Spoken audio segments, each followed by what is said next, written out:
The sound of shattering glass jolted me from my stupor. I stood frozen in the doorway of what used to be my kitchen, watching as Brenda, my mother-in-law, hurled another plate against the wall. "You useless, barren woman," she shrieked, her face contorted with rage. "Look what you've done to my son's life." I flinched as another plate whizzed past my ear. "Brenda, please," I pleaded, my voice barely above a whisper. "This is my home, too." She laughed, a harsh, grating sound that sent chills down my spine. "Your home? Not anymore, Laura. You've overstayed your welcome." I searched the room desperately for Mike, my husband of 15 years. He stood in the corner, his face a mask of indifference. "Mike," I called out, "please say something." He met my gaze, and for a moment I saw a flicker of the man I'd married. But then his eyes hardened, and he turned away. "Maybe it's best if you leave for a while, Laura," he muttered. My world tilted on its axis. "Leave? But where would I go?" Brenda's triumphant cackle filled the air. "Oh, I'm sure you'll figure something out. After all, you've been so good at figuring out how to avoid giving my son children." The words hit me like a physical blow. I stumbled backward, my hand flying to my stomach. The same stomach that had just 3 years ago carried our child for 6 precious months before tragedy struck. "That's not fair," I whispered, tears stinging my eyes. "You know that's not fair." But Brenda was on a roll now, circling me like a vulture. "What's not fair is how you've held my son back all these years. This business could have been thriving if he hadn't been saddled with you." I turned to Mike, silently begging him to defend me, to remember all we'd been through together. But he remained silent, his gaze fixed on the floor. A knock at the door startled us all. "Laura," a familiar voice called. "Are you okay in there?" Relief washed over me. "Helen," I breathed, grateful for my friend's impeccable timing. Brenda's eyes narrowed. "Don't you dare let that busybody in here," she hissed. But I was already moving, yanking open the door to reveal Helen's concerned face. "Oh, thank God," I murmured, pulling her inside. Helen took in the scene, the broken dishes, Brenda's red face, Mike's hunched shoulders, and her expression hardened. "What's going on here?" "Nothing that concerns you," Brenda snapped. "This is a family matter." Helen's arm went protectively around my shoulders. "Laura is my family," she said firmly. "And from what I can see, she needs me right now." I leaned into her embrace, drawing strength from her presence. "They want me to leave," I said, my voice cracking. Helen's grip tightened. "Leave? This is your home, Laura. You and Mike built this life together." "Built it on lies and disappointment," Brenda interjected. "It's time for my son to start fresh." I looked at Mike, searching for any sign of the man I'd fallen in love with. "Is that what you want?" I asked softly. "To start fresh without me?" He finally met my gaze, and the coldness in his eyes made me shiver. "I think it's for the best," he said, "at least for now." The floor seemed to drop out from under me. Helen's arm was the only thing keeping me upright. "Then I'll go," I surprised by the steadiness in my voice. "But don't think for a second that this is over." As Helen led me toward the door, I caught a glimpse of something on the kitchen counter, a stack of papers I hadn't noticed before. My heart clenched as I recognized the letterhead of a local law firm. Divorce papers. They'd already drawn up divorce papers. I stumbled, the final betrayal threatening to overwhelm me. But as I looked back at Mike and Brenda, standing in the wreckage of what was once my happy home, a new emotion surged through me: determination. This wasn't the end of my story, it was just the beginning. I sat on Helen's floral-patterned couch, staring at the divorce papers spread across her coffee table. My hands trembled as I flipped through the pages, each word a dagger to my heart. "I can't believe he did this behind my back," I whispered, my voice hoarse from crying. 15 years of marriage, and this is how it ends?" Helen squeezed my shoulder. "You don't have to sign anything, Laura. We'll fight this." A knock at the door made us both jump. Helen frowned, checking her watch. Who could that be at this hour? She opened the door, revealing a familiar face that made my stomach churn. Ryan Davis, Mike's right-hand man at the grocery store, stood on the porch looking uncomfortable. "Laura," he said, nodding at me, "I'm sorry to bother you, but there's something you need to know." I steeled myself, gesturing for him to come in. "What is it, Ryan?" He perched on the edge of an armchair, wringing his hands. "It's about the business and the divorce papers." My heart raced. "What about them?" Ryan took a deep breath. I overheard Brenda talking to Mike. She's been planning this for months, Laura. She convinced Mike to transfer most of the business assets to her name to protect them from the divorce settlement. The room spun. I gripped the arm of the couch to steady myself. That's not legal, is it? Helen, ever practical, was already reaching for her phone. We need to call a lawyer now. But Ryan wasn't finished. There's more. Brenda's been sabotaging the business, turning away loyal customers, mismanaging inventory. I think she's trying to run it into the ground. But why? I asked, bewildered. That business is Mike's whole life. Ryan's eyes met mine, filled with sympathy. I think she wants him completely dependent on her. If the business fails, he'll have nowhere else to turn. The realization hit me like a freight train. This wasn't just about getting rid of me. Brenda was orchestrating Mike's entire downfall, all to keep him under her control. I have to warn him, I said, standing up. Helen grabbed my arm. Laura, think about this. After everything he's done. I know, I cut her off. But I can't just let Brenda destroy everything we've built, even if Mike and I are over. The drive to Mike's house felt surreal. As I pulled into the driveway, I saw him through the kitchen window, hunched over paperwork. My heart ached at the familiar sight. I knocked on the door, steeling myself. When Mike opened it, his eyes widened in surprise. Laura, what are you doing here? I pushed past him into the house. We need to talk, Mike. It's about the business. He ran a hand through his hair, looking exhausted. Look, if this is about the divorce. It's not, I interrupted. Well, not entirely. Mike, Brenda's been... Don't start with that again, he snapped. My mother's been nothing but supportive. I laughed bitterly. Supportive? Is that what you call transferring business assets behind my back? Mike's face paled. How did you? It doesn't matter. What matters is that she's trying to ruin you, Mike. She's sabotaging the business, driving away customers. Can't you see what she's doing? For a moment, I saw doubt flicker in his eyes, but then his expression hardened. You're just trying to turn me against her, he said coldly. I think you should leave, Laura. I stood my ground. Not until you listen to me. Check the books, Mike. Talk to Ryan. You'll see I'm telling the truth. Ryan? Mike's eyes narrowed. What does he have to do with this? Before I could answer, a car door slammed outside. We both turned to see Brenda marching up the driveway, her face twisted with rage. What is she doing here? Brenda shrieked, bursting through the door. Mike, I told you not to let her back in this house. As Brenda advanced on me, eyes blazing, I realized with startling clarity that this confrontation was far from over. In fact, it was just beginning. I stood in the cramped bedroom of Helen's guest room, staring at the meager collection of belongings I'd managed to salvage from my former life. The divorce papers lay on the nightstand, a constant reminder of the battle ahead. A soft knock on the door jolted me from my thoughts. Laura? Helen's voice called. There's someone here to see you. Curious, I made my way to the living room, only to find Ryan standing awkwardly by the fireplace. His presence sent a mix of emotions through me, gratitude for his help, but also a painful reminder of the life I'd lost. Ryan, I said, forcing a smile, what brings you here? He shifted uncomfortably, glancing at Helen before meeting my eyes. I've got some news about the store. It's not good, Laura. My heart sank. What's happened? Ryan took a deep breath. Brenda's been making changes, big ones. She's fired 3 long-time employees, including old Mr. Jenkins. I gasped. Mr. Jenkins had been with the store since Mike's father owned it. She can't do that. She says she can, Ryan replied, his voice tight. And that's not all. She's canceling orders from local suppliers, trying to switch to cheaper, mass-produced stuff. The room spun. I sank onto the couch, my mind racing. But that'll destroy everything Mike's father built. The whole community relies on those connections. Helen sat beside me, her hand on my arm. Laura, maybe it's time to let this go? It's not your fight anymore. I shook my head vehemently. No, I can't.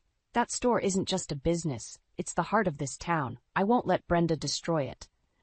Ryan cleared his throat. There's more. I overheard Brenda talking to her lawyer. She's trying to get Mike to sign over his remaining shares to her. If she succeeds, she'll have complete control, I finished, my voice barely above a whisper. The weight of the situation pressed down on me. I stood up, pacing the room. I need to do something. But what? Mike won't listen to me, and Brenda's got her claws in so deep. Helen's eyes lit up. What about the divorce papers? You haven't signed them yet. right? I nodded slowly, realization dawning. So technically, I'm still co-owner of the business. Ryan leaned forward, excitement in his voice. Exactly. You could challenge Brenda's decisions, maybe even stop the transfer of shares. For the first time in days, I felt a glimmer of hope. I need a lawyer, I said, determination filling my voice. Helen was already reaching for her phone. I know just the person, tough as nails and hates bullies. She'll eat Brenda for breakfast. As Helen made the call, I turned to Ryan. Thank you for telling me all this. I know it can't be easy, caught in the middle like this. He shrugged, a small smile on his face. The store means a lot to me too, Laura, and, well, you've always been kind to me. Unlike some people, he added, his expression darkening. I was about to respond when Helen's excited voice cut through the room. Laura, the lawyer can see you tomorrow morning. First thing. A surge of energy coursed through me. Perfect. Ryan, can you get me copies of the store's financial records? Anything that shows what Brenda's been doing? He nodded eagerly. I'll have them for you by tonight. As Ryan left, and Helen bustled about, making plans and muttering about, showing that what's what, I felt a strange calm settle over me. The pain of Mike's betrayal was still there, a dull ache in my chest, but now it was overshadowed by a fierce determination. I picked up the divorce papers, running my fingers over Mike's signature. For a moment, I saw us as we once were, young, in love, full of dreams for our future in the store. I'm sorry, Mike, I whispered, but I won't let her destroy everything we built, even if I have to fight you both to save it. With a deep breath, I set the papers down and turned to face Helen. All right, I said, my voice steady, let's get to work. We've got a battle to win. I stood outside Sherman's grocery, my heart pounding as I watched customers trickle out, their faces etched with disappointment. The store that had once been the pride of our town now looked shabby and neglected. Taking a deep breath, I pushed open the door, the familiar bell chime now sounding more like a death knell. Inside, the shelves were half empty, and what little produce remained looked wilted and sad. I caught sight of Ryan behind the counter, his face lighting up when he saw me. Laura, he said, relief evident in his voice. Thank God you're here. It's been a nightmare. Before I could respond, a shrill voice cut through the air. What is she doing here? Brenda emerged from the back office, her eyes narrowing as she spotted me. I thought I made it clear you're not welcome here anymore. I straightened my spine, meeting her gaze. I'm still co-owner of this business, Brenda, and from what I can see, it needs all the help it can get. She scoffed, waving a dismissive hand. We're doing just fine without your interference. Are you? I challenged, gesturing to the empty shelves. Because it looks to me like you're running this place into the ground. Brenda's face flushed with anger, but before she could retort, the bell chimed again. We all turned to see Mrs. Hawkins, one of our oldest and most loyal customers, enter the store. Oh, Laura, dear, she said, her face lighting up. It's so good to see you. I was hoping you might be back. I smiled warmly at her. It's good to see you too, Mrs. Hawkins. How can we help you today? She hesitated, glancing around the store. Well, I was hoping to get some of that lovely local honey you always stocked, and perhaps some fresh vegetables for my famous casserole. My heart sank as I realized we had neither. But before I could speak, Brenda jumped in. I'm afraid we've had to make some changes to our inventory, she said, her voice sickly sweet. But I'm sure we can find you some alternatives. Mrs. Hawkins frowned. Alternatives? But I've been buying the same products here for years. My herald, God rest his soul, always said Sherman's was the best store in the county because of its local touch. I saw an opportunity and seized it. Mrs. Hawkins, I promise you we'll have your honey and fresh vegetables back in stock by next week. Won't we, Ryan? Ryan nodded eagerly, ignoring Brenda's glare. Absolutely. I'll make the calls myself. Mrs. Hawkins beamed. Oh, wonderful. I'll be sure to tell everyone at the senior center. We've all been so worried about the changes here. As she left, promising to return, Brenda rounded on me. How dare you? She hissed. You have no right to make promises about this store. I have every right, I shot back, and I won't stand by and watch you destroy everything Mike's family built. Mike agrees with my decisions, Brenda sneered. He knows what's best for the business. As if summoned by her words, the door opened again, and Mike walked in. He stopped short when he saw me, his face a mix of emotions I couldn't quite decipher. "Laura?" he said, his voice uncertain. "What's going on?" I took a deep breath, steeling myself for the confrontation I knew was coming. "Mike, we need to talk about the store, about us, about everything." Brenda immediately latched onto his arm.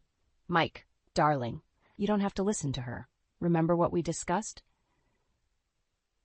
But Mike's eyes were fixed on me, and for the first time in months, I saw a flicker of the man I'd married. "No, Mom," he said quietly. "I think it's time I heard what Laura has to say."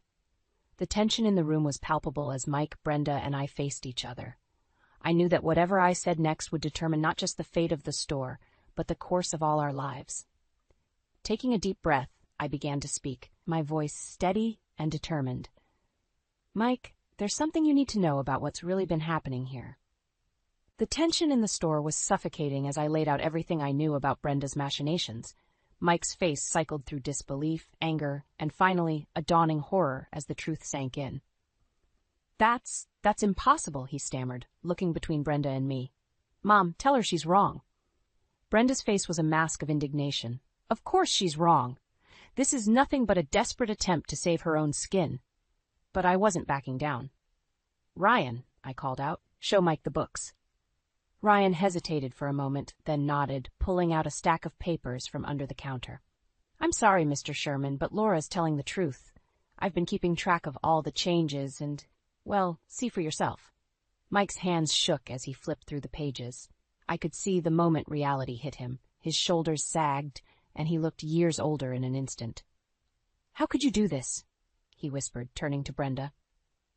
This store was Dad's legacy. Brenda's mask slipped, revealing a flash of panic before she regained her composure. "Everything I've done has been for your own good, Mike. You needed to learn to stand on your own 2 feet, away from her influence." My influence. I couldn't help but laugh bitterly. "I've been gone for weeks, and look what's happened. The store's falling apart, Mike, and it's not because of me." Before Mike could respond, the door burst open. A group of angry-looking customers stormed in, led by Mr. Jenkins, the employee Brenda had fired. "Sherman," Mr. Jenkins bellowed, "we want answers. Half the town's talking about how you've run this place into the ground." The situation was spiraling out of control. I watched as Mike, overwhelmed, stumbled back against the counter. I don't understand," he muttered. "How did it get this bad?" Seizing the moment, I stepped forward. "Everyone, please. I know you're upset, and you have every right to be. But yelling won't solve anything. Give us a chance to make this right." Mr. Jenkins narrowed his eyes. "And how do you plan to do that, Laura? Last I heard, you weren't even part of this business anymore." I took a deep breath, aware that my next words could change everything. "I'm still co-owner of this store, and I promise you, starting today, things are going to change." Brenda's shrill laugh cut through the air. "Co-owner? Not for long, dear. Once those divorce papers are signed." "I'm not signing them," I interrupted, my voice steady. The room fell silent, all eyes on me.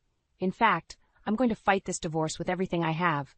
This store, this community, it's my home, and I won't let it be destroyed." Mike's head snapped up, his eyes wide with surprise.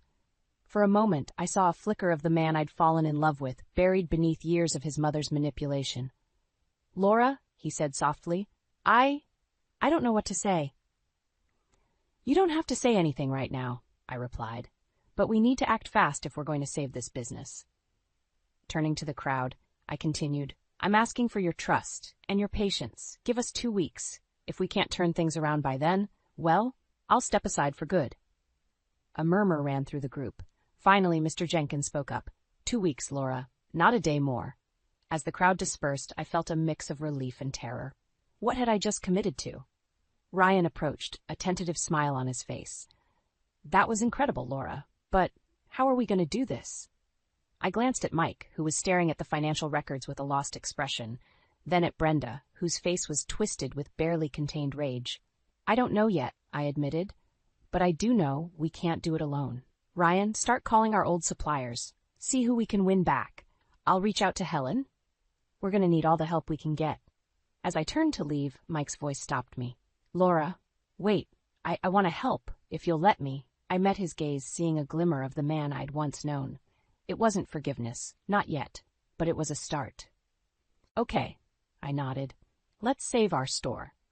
The past week had been a whirlwind of activity.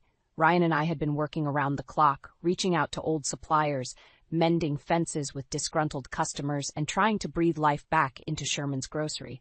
Mike had been helping too in his own hesitant way, but I could see the toll it was taking on him. I was restocking shelves when I heard the bell chime. Looking up, I saw Mike enter, his face etched with worry.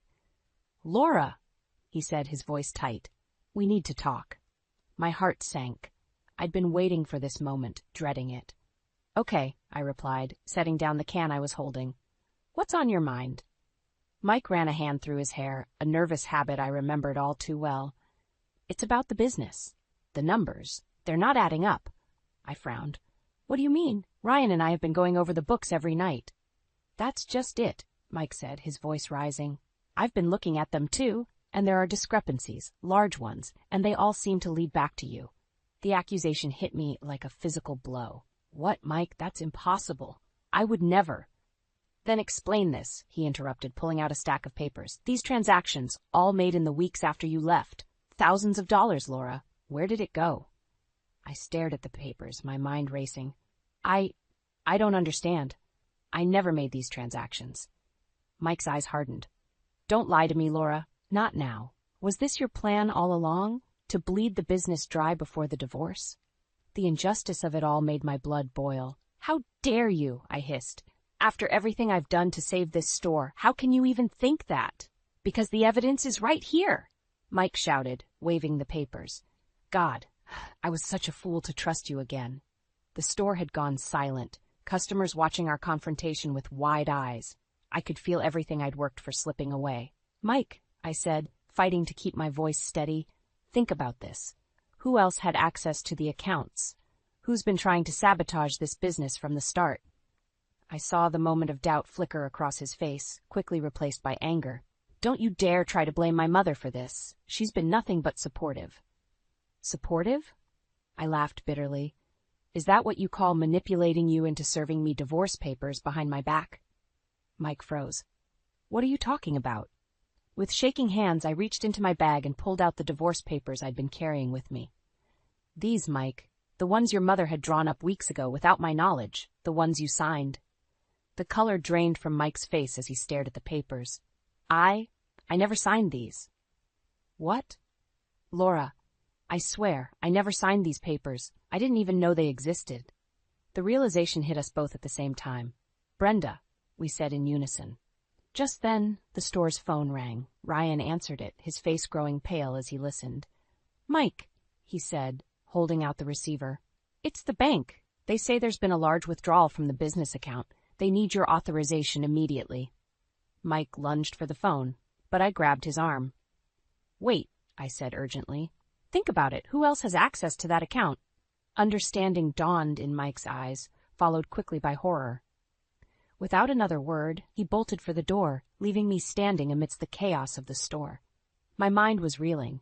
Brenda had gone further than we'd ever imagined, forging signatures, embezzling money. But why? What was her endgame? As I watched Mike's retreating figure, I knew we were hurtling towards a confrontation that would change everything. The store, our marriage, our entire lives hung in the balance. Taking a deep breath, I turned to Ryan. "Call Helen," I said, my voice steadier than I felt. "Tell her to meet us at Mike's house. It's time to end this once and for all." My heart pounded as I raced towards Mike's house, Helen and Ryan close behind. The evening sky was darkening, mirroring the storm brewing inside me. As we pulled up, I saw Mike's car in the driveway, alongside Brenda's sleek sedan. "They're both here," I said, my voice tight with tension. Helen squeezed my shoulder. "We're right behind you, Laura. Whatever happens, we've got your back." Taking a deep breath, I marched up to the front door and threw it open without knocking. The sound of raised voices led us to the living room, where we found Mike and Brenda locked in a heated argument. "How could you do this?" Mike was shouting, his face red with anger. "Your own son." Brenda's eyes widened as she saw us enter. "What are they doing here?" she hissed. "This is a family matter." "We are family," I retorted, stepping forward, "and it's time for the truth, Brenda. All of it." Mike turned to me, his eyes wild with a mix of emotions. "Laura, I'm so sorry. I had no idea. The things she's done." Brenda's composure cracked. I did it all for you, Mike, to protect you from her. She jabbed a finger in my direction. She was going to ruin everything, just like she ruined your chance at having children. The room fell silent. I felt as if I'd been slapped. Is that what this is about? I whispered. Our miscarriage? Mike's face crumpled. Mom, how could you? That wasn't Laura's fault. It was no one's fault. But Brenda was beyond reason now. She took everything from you. Your future, your legacy. I had to do something. So you decided to destroy the business? Ryan interjected, his voice thick with disbelief. How does that help anyone? Brenda's laugh was borderline hysterical. The business? That was just the beginning. Once it was gone, Mike would have nothing left. He'd have to start over with me by his side, the way it should be. The realization of Brenda's plan hit me like a tidal wave. She hadn't just been trying to get rid of me, she'd been systematically dismantling Mike's entire life, all to keep him dependent on her. Mike staggered back as if physically struck. My God, he murmured, all these years, everything you've done. I stepped forward, placing myself between Mike and Brenda. It's over, Brenda. We have proof of everything. The forged signatures, the embezzlement. You can't talk your way out of this. For a moment, I thought she might lunge at me, but then something in her seemed to deflate. You'll never understand, she spat. A real mother would do anything for her child. No, Mike said, his voice stronger now. A real mother wouldn't destroy her child's life for her own selfish needs. Brenda's face contorted with rage. Selfish? I gave up everything for you, and this is how you repay me? She turned to me, eyes blazing. This is all your fault. You turned him against me.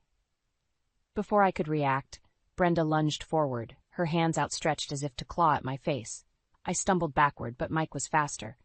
He stepped between us, catching his mother's wrists. That's enough, he roared.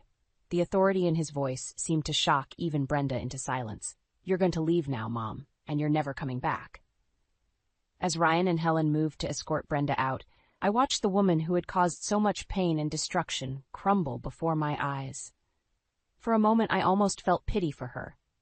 The slamming of the front door echoed through the house, leaving Mike and me alone in the sudden silence. We stood there, the weight of everything that had happened pressing down on us. Finally, Mike turned to me, his eyes brimming with unshed tears. Laura, he whispered, I don't know if I can ever make this right, but I want to try, if you'll let me. I stared at him, my emotions a whirlwind of anger, hurt, and a tiny flicker of hope. As I opened my mouth to respond, I realized that this moment would define not just our future, but who I was going to be from this point forward. The choice was mine and mine alone. 6 months had passed since that fateful night when Brenda's web of lies unraveled. I stood in front of the mirror, adjusting my blazer, hardly recognizing the woman staring back at me. Today was my first day as a social worker, a path I never imagined I'd take. The doorbell rang, and I opened it to find Helen beaming at me. Ready for your big day? She asked, pulling me into a hug. As ready as I'll ever be, I replied, my stomach fluttering with nerves and excitement. As we drove to the community center, Helen filled me in on the latest town gossip. Did you hear about Brenda? She asked hesitantly. I tensed. What about her? She's moved to Florida. Apparently she's not speaking to anyone from town anymore. I nodded, a mix of emotions washing over me. Brenda's actions had caused so much pain, but in a way, they'd also set me free. And Mike? I asked, my voice barely above a whisper. Helen's expression softened. He's still trying to salvage the store. Ryan's been a big help. We pulled up to the community center, and I took a deep breath. This is it, I said, more to myself than Helen. You're going to be amazing, Helen assured me. Those people in there need someone like you, someone who understands what it's like to overcome adversity. As I walked into the building, my mind drifted back to the night everything changed. Mike's plea for a second chance had hung in the air between us, heavy with years of hurt and betrayal. In that moment, I'd made a choice, not just about our marriage, but about the woman I wanted to be. I can't go back, Mike, I'd told him, my voice steady despite the tears in my eyes. But maybe we can both move forward. The next few months had been a whirlwind of change. Mike and I had decided to separate, but amicably. We worked together to save the store, rebuilding trust not as husband and wife, but as business partners. And in the process, I discovered a strength in myself I never knew existed. Now, as I stood in front of my first group of clients, women who'd faced their own battles with manipulative relationships and shattered dreams, I felt a sense of purpose I'd never experienced before. "Welcome, everyone," I began, my voice stronger than I expected. "My name is Laura, and I'm here to help you navigate the challenges you're facing. But more than that, I'm here to remind you of the strength you have within yourselves." As I shared my story, the manipulation, the betrayal, the journey to self-discovery, I saw recognition in their eyes. These women understood, in a way no one else could, the courage it took to reclaim your life. "It's not easy," I told them, "but you are not alone, and you are so much stronger than you know." After the session, as I gathered my things, I noticed a familiar figure hovering in the doorway. Mike stood there looking uncertain. "Laura," he said softly, "I hope it's okay that I came. I wanted to see you in action." I felt a flutter in my chest, but it wasn't the ache of lost love. It was pride in myself, in how far I'd come. "Thank you for coming, Mike," I said sincerely. He smiled, a hint of sadness in his eyes. "You're amazing, you know that? These women are lucky to have you." As we walked out together in comfortable silence between us, I realized something profound. The revenge I'd once craved against Brenda, against Mike, even against life itself for the hardships I'd faced, it had transformed into something far more powerful. I'd found my purpose, my strength, my voice. Standing in the warm afternoon sun, I turned to Mike. "I forgive you," I said, the words lifting a weight I didn't know I'd been carrying, "and I forgive myself too." Mike's eyes widened in surprise, then filled with understanding. "Thank you," he whispered. As we parted ways, Mike to the store, me to meet Helen for a celebratory dinner, I felt a sense of peace wash over me. The journey had been painful, filled with betrayal and heartache, but it had led me here, to this moment, to this version of myself. I was Laura Collins, survivor, social worker, and architect of my own happiness, and my story was far from over.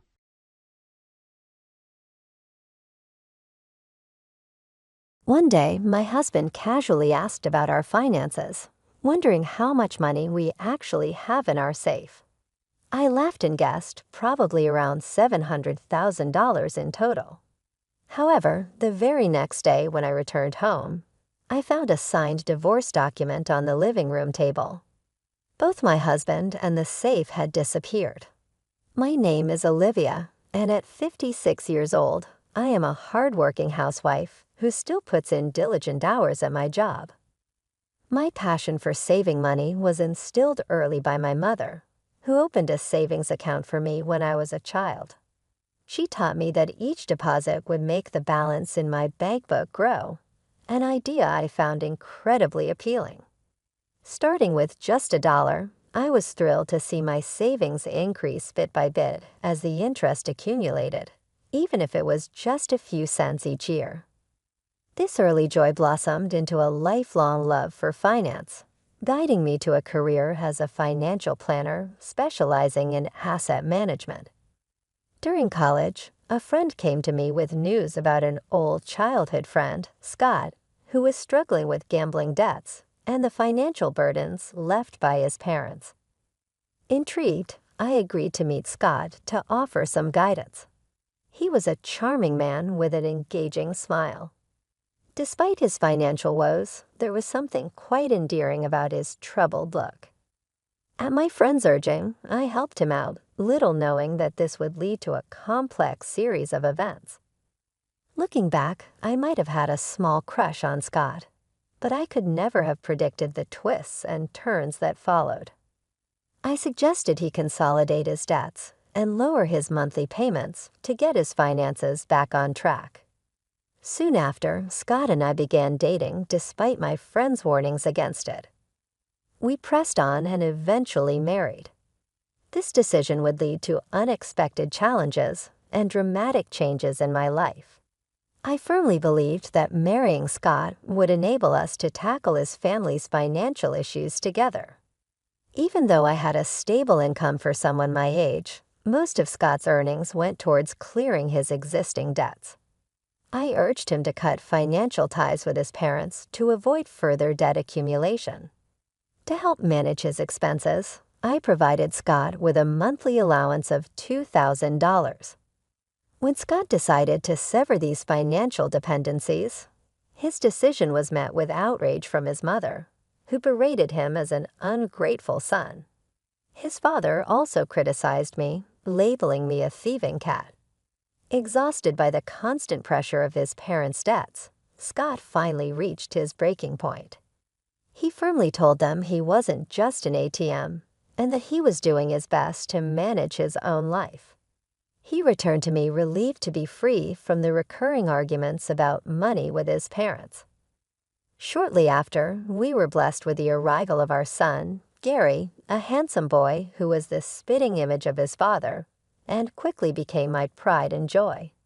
As Gary grew, it became apparent that he had inherited some of Scott's traits, like his lack of discipline and indecisiveness.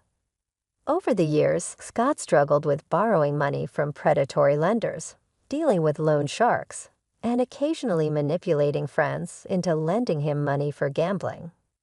Despite these challenges, I managed to keep him on the right track. After 23 years, we had managed to reduce his debt to about $113,000, nearing full repayment. However, a significant turning point occurred when Scott received a call that his father had collapsed and was hospitalized. Scott left work early and sent me a message apologizing for breaking our promise to avoid contact with his parents. He explained that his father had suffered a minor stroke. While it wasn't life-threatening, it was serious enough that he should not overexert himself. Scott expressed his desire to stay with his parents for a while to offer support during this difficult time. Despite my offer to join him, Scott insisted that I stay focused on my work and avoid the potential mistreatment from his parents. This decision marked a poignant moment in our lives as we navigated the complexities of family obligations and personal commitments. I had provided Scott with some extra funds to help with hospital visits, anticipating that his parents might be struggling with medical bills. Since then, Scott began visiting his parents more often, each visit costing between $450 to $650 from my pocket. It appeared that my in-laws were facing financial hardships and depended on Scott for support.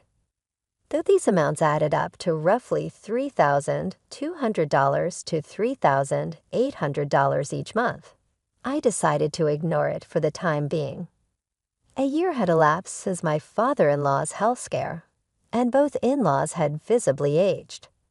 I felt they needed someone to support them during this challenging time.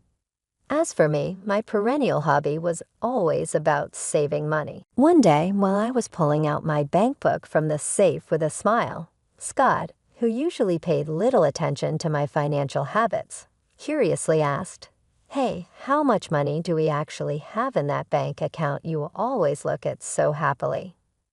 I casually replied, "It's about $700,000 now." However, the following morning, I discovered divorce papers on the living room table, and both Scott and the safe had disappeared. At breakfast, despite the shock, I couldn't help but smile, realizing Scott had been eyeing the money in the safe. Moreover, he had planned to take the entire safe with him. Although not the sharpest tool in the shed, the thought of him trying to physically carry the entire safe almost made me burst out laughing. In our home, we have a red cat named Bella, and we installed a pet camera to watch her adorable antics, which brought joy to my days. During lunch breaks, I would tune in to watch the camera, finding delight in Bella's endearing behavior. One day, as I turned on the camera, an unexpected scene unfolded in our living room. On a weekday, my in-laws and my husband Scott were having a surprising conversation. They marveled at the nice house Scott was living in and praised what they thought was his excellent salary. Scott's father, with a hint of pride, mentioned his own decent earnings, but lamented that I controlled it, leaving him with just a $2,000 allowance. They comforted Scott, suggesting he deserved more and subtly hinting that he was being shortchanged by me. This revelation was startling and shed new light on the dynamics within our family. It seemed as though Scott, influenced by his parents, had forgotten all about the hard work I had put into managing his debts. He nodded in agreement with his parents, seemingly oblivious to the sacrifices I had made on his behalf. I wondered what thoughts were running through their minds. In the past, Scott had been overwhelmed by debts from his parents, obligated to hand over cash every month, which made it hard for him to manage his own finances. Now he was complaining that it wasn't fair for him to receive only $1,000 a month, especially when his wife had substantial savings in the bank.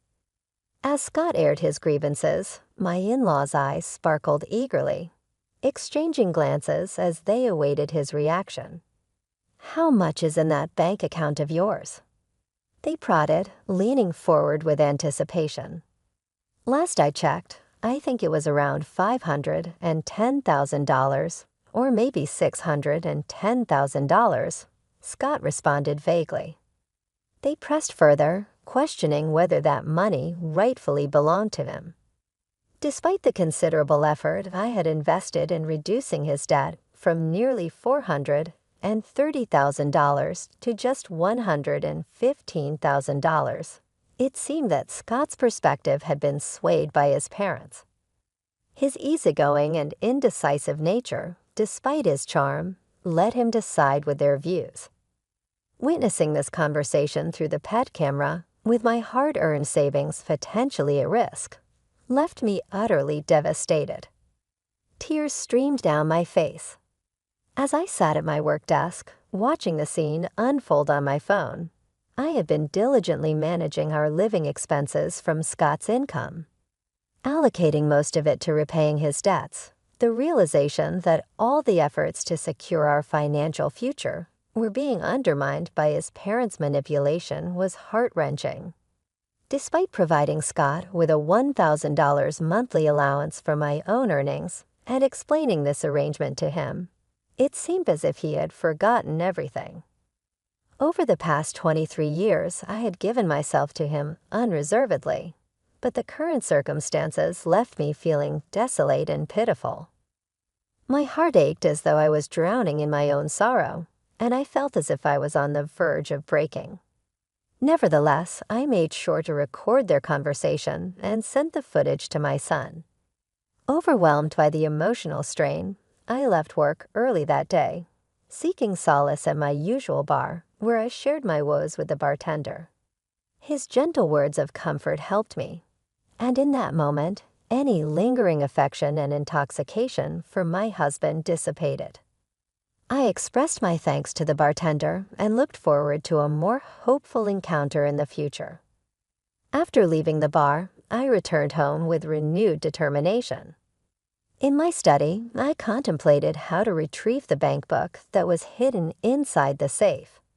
A daunting task, but I was ready to devise a plan to prove that underestimating me was their mistake. It was clear that gathering evidence was the first crucial step. I diligently monitored the pet camera daily, and to my dismay, more unsettling truths began to emerge. My husband was bringing a young woman into our home during what were supposed to be his work hours, treating her as if she were a regular guest approximately 2 times a week. Witnessing my husband's infidelity crushed any remaining desire for tranquility. During moments watching our cat Bella, who also seemed distressed, and began to avoid the area, this betrayal not only ruined my cherished relaxation time, but was also an unforgivable act of deceit. Determined to seek justice, I vowed to take stern action against them. One day, while monitoring the pet camera from work, I discovered it wasn't just the young woman causing trouble. My in-laws had returned to our house. I overheard them plotting. "Is everything arranged to take that bank book from Olivia?" They asked each other with sly grins. This revelation fueled my resolve. I was more determined than ever to protect my interests and show them that I was not someone to be trifled with. The next steps were clear: safeguard my assets and confront the betrayal head-on. I responded with confidence when my father-in-law expressed concern about the weight of the safe, offering to help. I assured him that I could handle it. Knowing well that my husband Scott, though handsome, wasn't the sharpest in my heart, I resolved to outmaneuver these people who were scheming at such depths. I imagined using the funds from the bank book to go to a casino as a family and rebuild our lives. Despite a pang of guilt about using Olivia's savings, my in-laws had convinced Scott that their actions were justified for his happiness. They urged him to swiftly divorce the woman he was seeing and leave the divorce papers on the table, eagerly anticipating the money from the bank book and the arrival of his new wife. Scott reluctantly agreed, and their unsettling plan began to unfold. Back at my office desk, sipping coffee, I recorded the scene unfolding on my phone screen. Oddly, I found myself somewhat understanding of their motives, realizing the extent they would go for money. Yet I was no longer upset or sad. Instead, I felt a burning determination to give them a taste of their own medicine. The day finally came when my husband inquired about the money in the passbook kept in the vault. Casually, I informed him that it contained about $500,000. The next day, upon returning home, I discovered signed divorce papers in the living room, and both my husband and the vault were gone. Smirking over breakfast, I acted swiftly. I filed the divorce papers and reached out to my son Gary immediately. "Your father finally took the vault," I told him. "I can't believe he actually managed to carry it. It's so heavy." This ironic twist, while frustrating, was also a vindication of sorts. I was ready to start the next chapter, free from deceit and manipulation. Armed with the truth and a clear conscience, after informing my son Gary about the unfolding situation with my husband Scott, Gary suggested that it might be time to finally cut ties with him. He questioned whether Scott had managed to take everything from the vault. Little did Scott know I had proactively moved all our savings to an online account, making the physical passbook he stole utterly worthless. Gary advised me to consider filing a police report and strongly recommended hiring a competent lawyer. Feeling grateful for his advice, I decided to sever my legal and emotional ties with Scott. I reached out to a lawyer, one who came highly recommended by my trusted private investigator.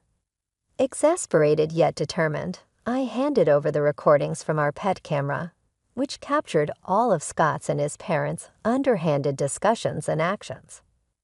I provided these to both the police and the lawyer, eagerly awaiting their response to the clear evidence of deceit. Shortly after, Scott, in a state of panic, called me. He was frantic, questioning why the passbook was empty and where the $500,000 had gone. I refused to engage with him directly. Calm and collected, I instructed him to communicate through my lawyer if he had any questions or concerns, and then I blocked his number to prevent any further direct contact. I officially reported the incident to the police and provided the same recording to my lawyer, reinforcing the seriousness of the case. Feeling a sense of relief, I allowed myself a moment to reflect. Karma is a real pain, I thought, satisfied with the turn of events and reassured that justice would soon be served. Not long after taking these steps, I received a call from the police. They informed me that they had apprehended Scott, although unfortunately, the vault had been damaged. It appeared that in his desperation, Scott had forced it open, and in a fit of rage upon finding it empty, he or possibly his accomplices had set it on fire. The contents inside, though mostly old papers and some personal effects, were completely destroyed. Despite it being his first criminal offense, the nature of Scott's actions, breaking into a safe, attempted theft, and property damage, meant that he spent several days in police custody. His parents, who were implicated in the planning but not the direct action, were released but given a stern warning by the authorities. After his release, Scott's desperation spiraled further out of control. He broke into our former residence, demanding entry and claiming that everything was just a small prank. He insisted that we were still married, causing a significant scene that alarmed the neighbors and required police intervention once again. This final act of desperation by Scott only underscored the necessity of the precautions I had taken. It was clear that I had made the right decision to protect myself legally and financially. The entire ordeal was emotionally draining, but also a powerful reminder of my own resilience. I had managed to stay one step ahead throughout this tumultuous period, safeguarding not only my financial assets, but also my peace of mind. Now, as I looked forward to a quieter, more stable future, I felt a profound sense of closure and readiness to move forward. The tumult of the past months had been challenging, but reaffirmed my capabilities and strength. I was ready to rebuild, focusing on my well-being and that of my son, free from the deceit and manipulation that had marred my previous life with Scott. After the latest incident involving my ex-husband, I didn't hesitate to act swiftly. I immediately called the police, and he was taken into custody once again. Following this, I contacted my lawyer to begin the legal proceedings necessary to obtain a restraining order against him and to explore the possibility of seeking compensation for the emotional distress caused by his infidelity and the subsequent chaos he brought into our lives.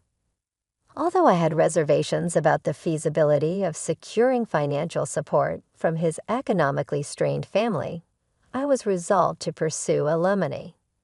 To my surprise, shortly after initiating these proceedings, his mistress transferred $118,000 in alimony.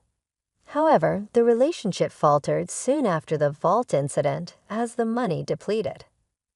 Their commitment to each other became painfully clear that my ex-husband, his parents, and his mistress were all struggling to keep their financial heads above water. My ex-husband, who was nearing retirement, unfortunately lost his job amidst this turmoil. His parents, trying to scrape by, found low-paying jobs in cleaning services, but were barely managing to make ends meet. Meanwhile, despite his efforts working 3 part-time jobs, my ex-husband's ongoing gambling addiction continued to undermine any semblance of financial stability. In light of these challenges, I stood firm on my alimony demands.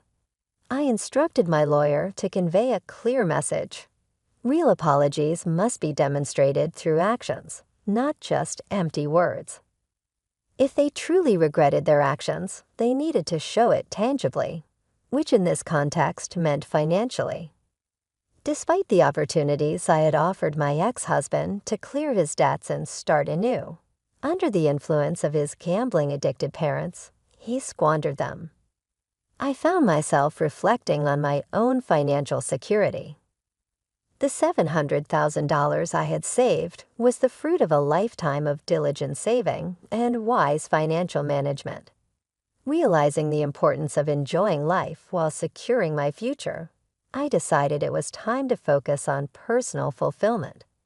I took pleasure in the simple joys of life, such as updating my bank book. I'd also opened a new bank account, ensuring better management and security of my finances. Currently, I lead a serene life with my cherished red cat Bella, who provides constant companionship and comfort. My son occasionally visits, bringing with him stories of his own life adventures and his girlfriend, which adds a layer of joy to my days. Now my priorities center around self-care and planning for the future. One of my first actions was to consider the purchase of a new, larger vault, a practical measure to ensure the safety of my accumulated savings. This step was not just about security, but also about reclaiming control over my life and my assets. With Bella by my side, I find myself more content and happier than I've ever been. The tumult of the past, marked by betrayal and financial strife, is now behind me. I look forward to a peaceful and fulfilling future, knowing that I have the resilience and independence to face whatever may come. This period of tranquility and empowerment is not just a phase, but a new chapter in my life, one that I embrace wholeheartedly. As I continue to thrive and find happiness in the simplicity and security of my new life.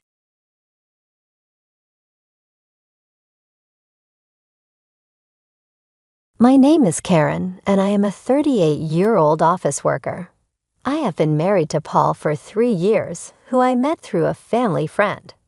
My family is somewhat wealthy, and since my sister Janet and I are the only children, our relatives were concerned about who would inherit our family's assets. This is why they introduced me to Paul. Paul moved in with us at my family home shortly after we met. My mom had passed away a few years before, so it was just my dad, my husband, and me living together. Paul was very nice and took good care of my father.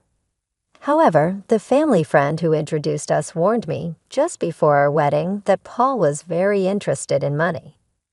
This worried me, but Paul didn't show any signs of greed, so we got married. Even so, I kept an eye on him because of what the family friend said. Paul didn't seem greedy, but he was curious about my father's wealth. He often asked about it casually when he and my father were drinking together. But since my father spoke openly about it, I wasn't too concerned.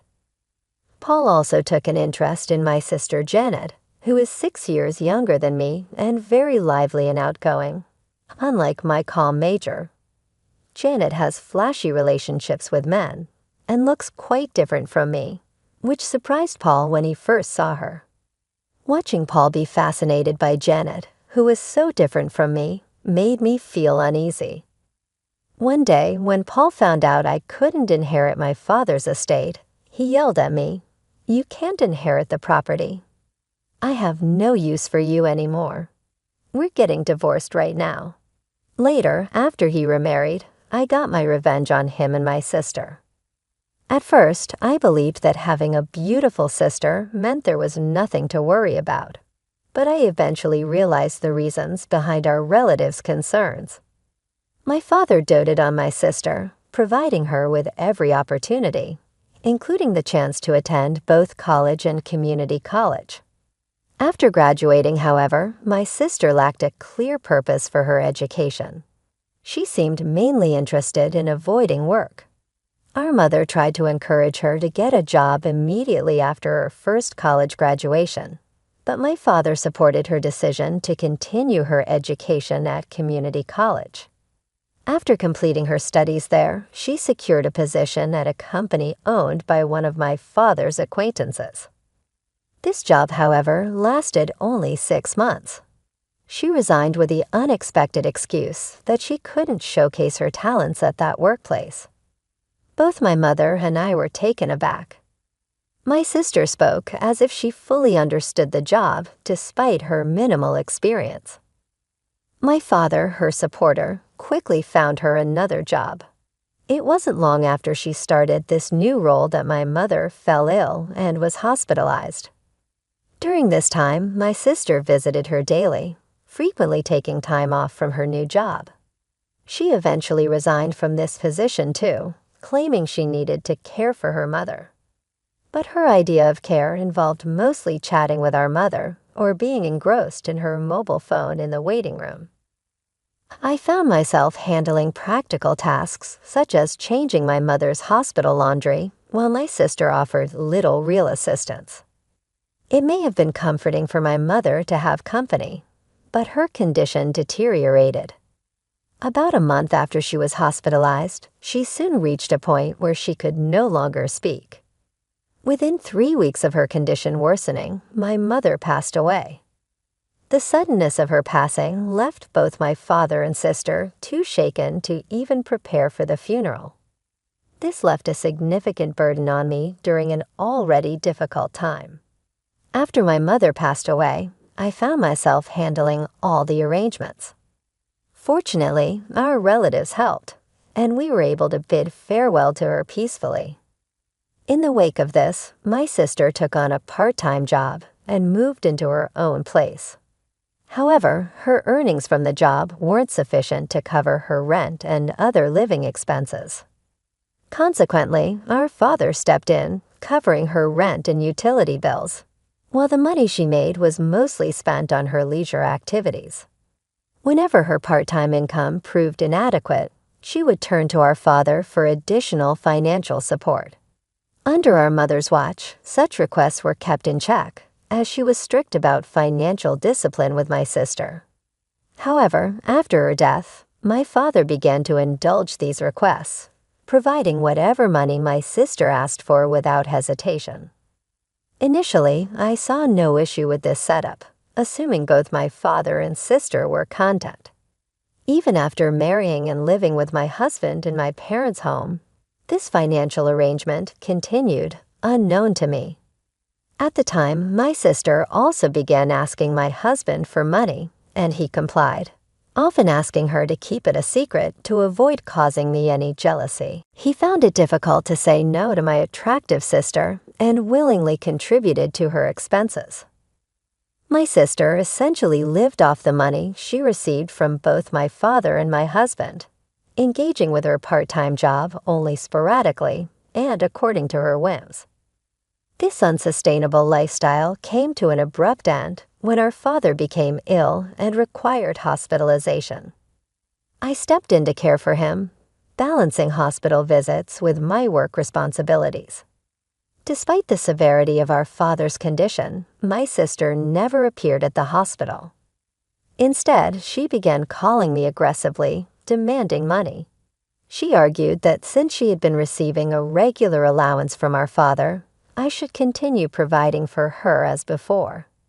Stating that her rent and utilities were still being deducted from our father's account, her tone was confrontational, and I was stunned by these revelations. I became infuriated by her selfish attitude, someone maintaining her own lifestyle while completely disregarding our father's well-being in the hospital. The situation exposed a painful truth about my sister's priorities and strained our relationship even further. I was tempted to hang up on her, but she sounded like she was in trouble, so I asked her how much money Dad has been giving her every month and suggested she get a full-time job and support herself with what you earn. My sister responded irritably, "Stop nagging." I was getting $1,000 a month, and remember, rent is separate. I was shocked by her response. She seemed proud of the amount, and it made me think that if I continued to give her this much money each month, she would never be motivated to work seriously. At first, I didn't see a problem with giving her money, thinking my father would soon recover from his hospitalization. But then his condition took a turn for the worse, and I quickly reached out to our relatives. The doctor confirmed it was serious, which shocked me. During this stressful time, I needed my husband's support, but he rarely visited the hospital, claiming he was busy with work. When he did visit, he asked inappropriate questions like, "Frank's estate must be huge, right? Since you and your sister are the only heirs. Are you going to split it in half?" I was speechless. My husband seemed only interested in the inheritance, and I felt a mix of realization and disgust, understanding what the relatives meant when they said he was obsessed with money. When I called my sister to inform her of our father's critical condition, her only concern was about her finances. "Make sure you pay me every month. I can't live without that money," she demanded. The call ended suddenly, leaving me furious at her words, but I was also worried because I thought I heard a faint male voice in the background. About a month later, my father passed away. Sadly, neither my sister nor my husband was with him in his last moments. From my experience with my mother's funeral, I knew how tough it was to organize one. Neither my husband nor my sister offered any help, and my sister didn't even come to the funeral. My husband did show up, but left quickly, claiming he had work.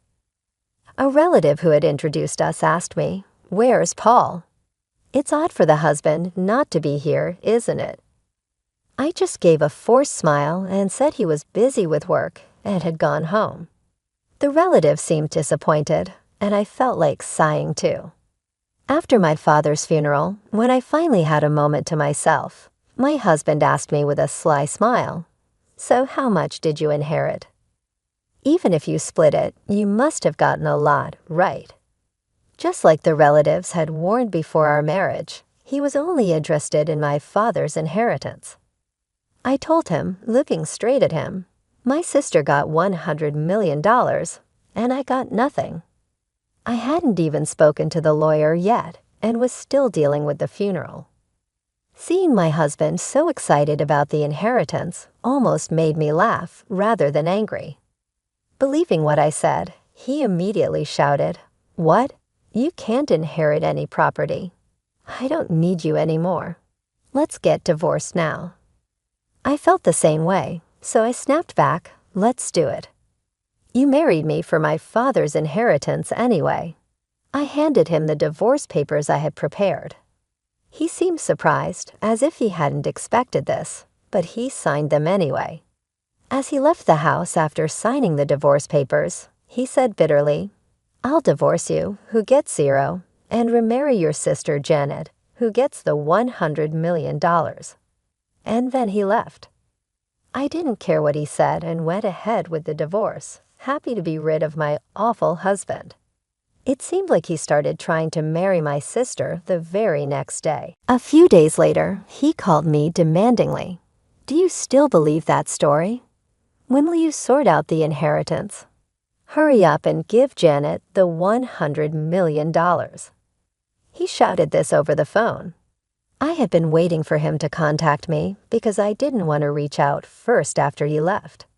I answered him calmly, "Let's discuss this at my place next Sunday.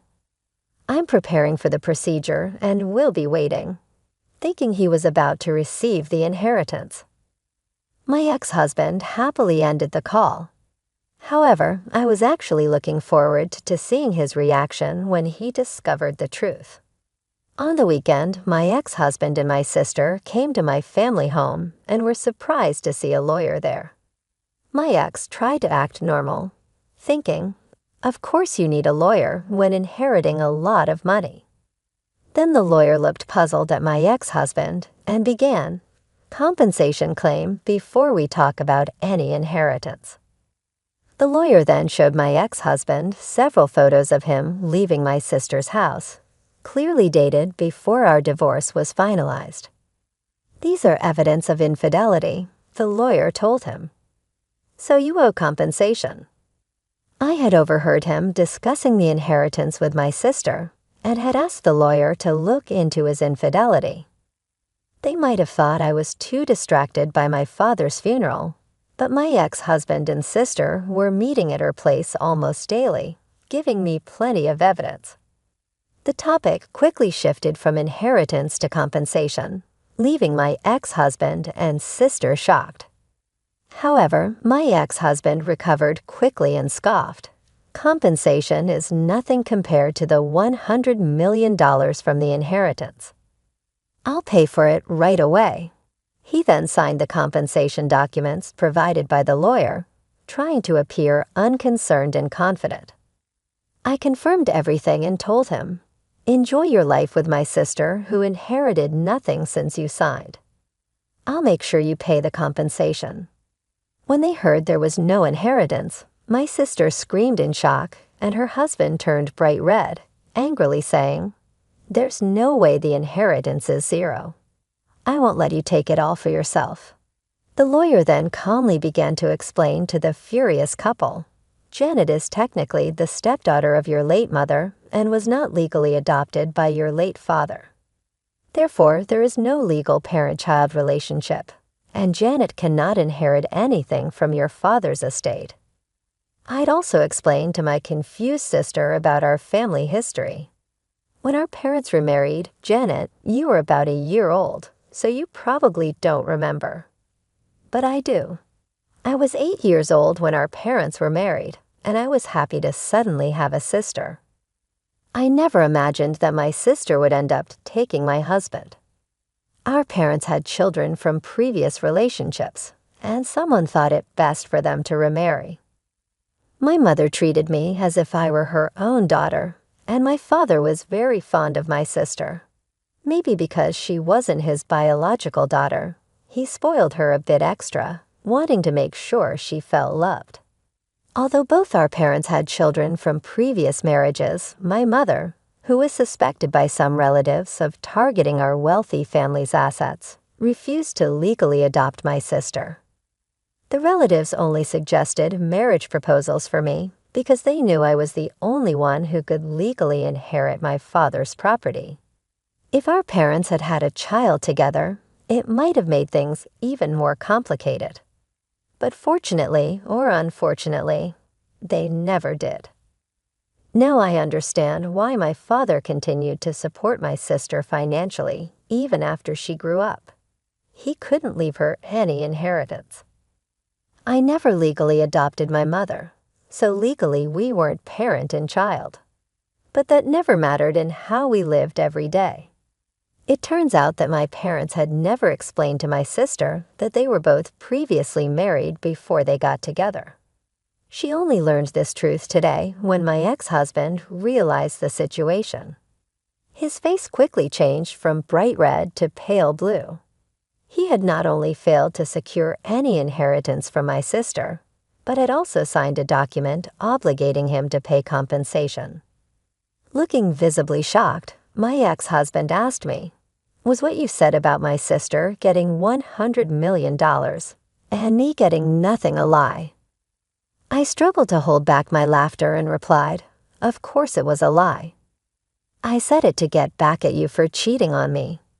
Plus, there's no such thing as a bankrupt estate worth $100 million. Even my wealthy father didn't have that kind of money." Suddenly, my sister, who had been quiet until then, screamed out, "I've been relying on Dad's inheritance and have been spending a lot. What about the money Dad used to give me? Will Karen cover it now?" I responded to my sister, who seemed panicked. "You have a dependable husband now, so you shouldn't need that money anymore, should you? Let Paul take care of you." She turned to look at her pale-faced husband, who shook his head and said, "I've also done a lot of shopping expecting to receive the inheritance, so I can't afford it. Plus, I have the compensation to pay. So I'm financially stretched."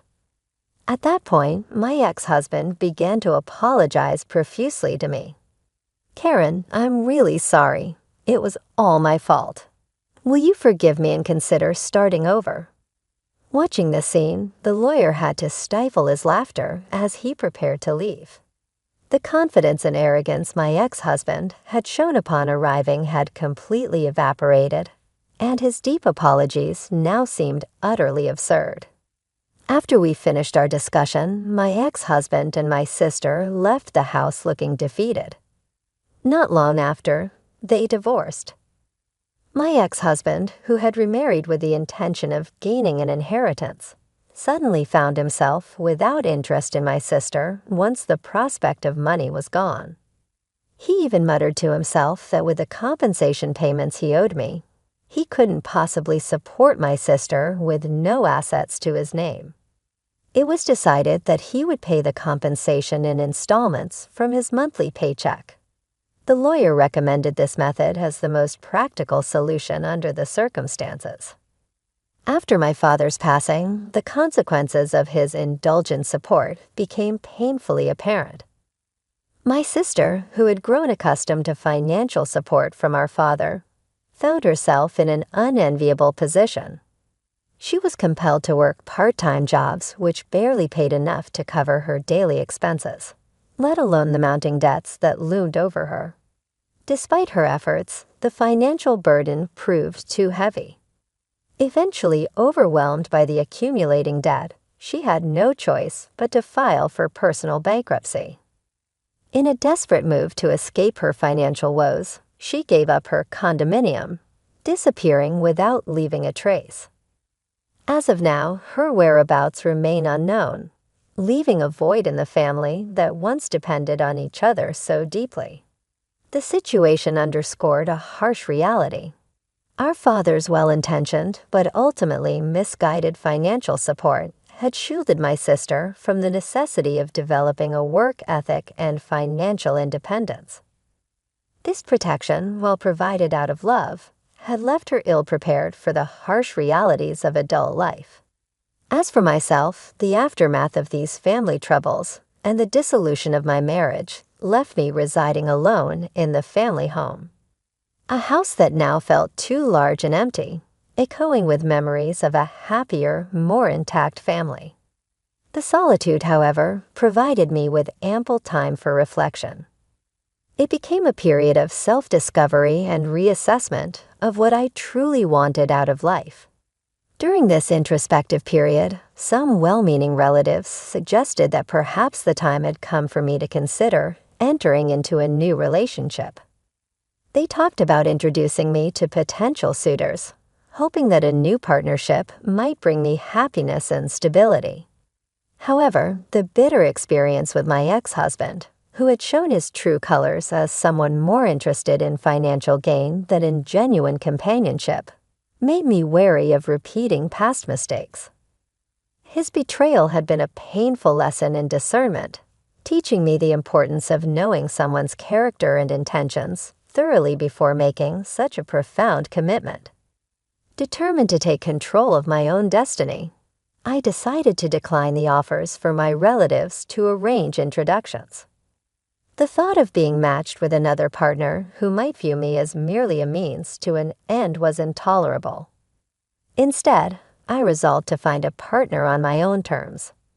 Guided by the lessons learned from my past experiences, this decision was empowering, marking a new chapter in my life where I could prioritize my own values and desires in a relationship. In embracing this newfound independence, I began to explore various avenues for meeting potential partners, whether through social events, community activities, or even online dating platforms. I was committed to finding someone who shared my values, someone who sought a partner for the right reasons, valuing respect, honesty, and genuine affection above financial considerations. This journey was not just about finding a new partner. It was about reclaiming my autonomy and learning to trust again after betrayal. Each step forward was a reaffirmation of my ability to shape my future, a future where my choices would lead to genuine connection and real love, rather than transactional relationships defined by financial dependency. Thus, as I move forward, the lessons of the past remain with me, a guide to avoiding the pitfalls that had once ensnared my family and me, and a beacon towards a more hopeful and self-determined future.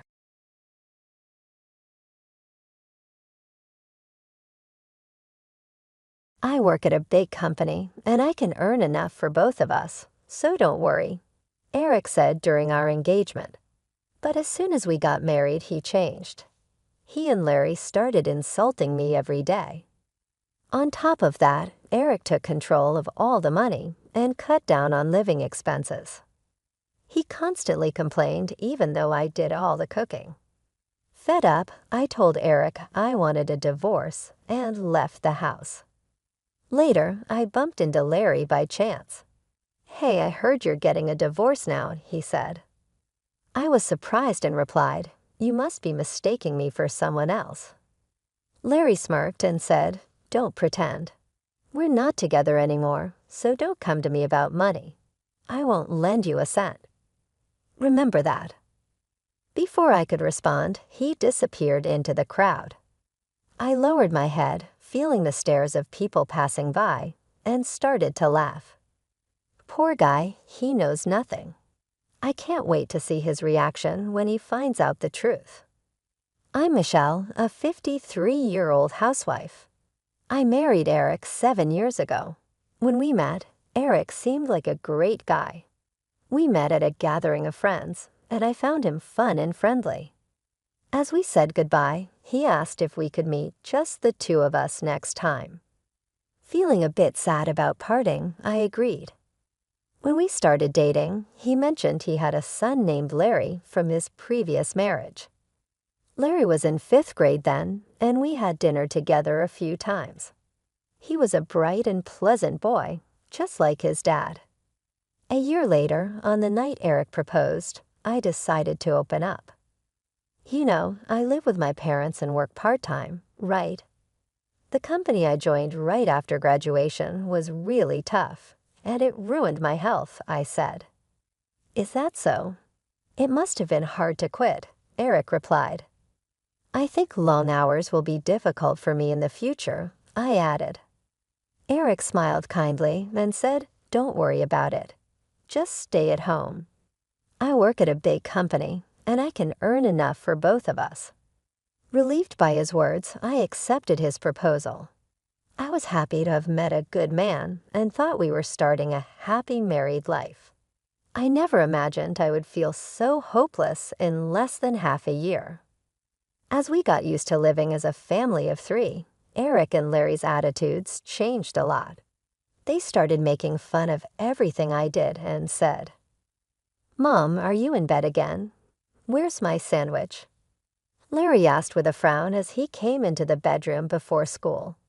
I had been helping with a wedding at a nearby park yesterday and felt sick because it was an unusually hot day. I had already been feeling unwell since the day before.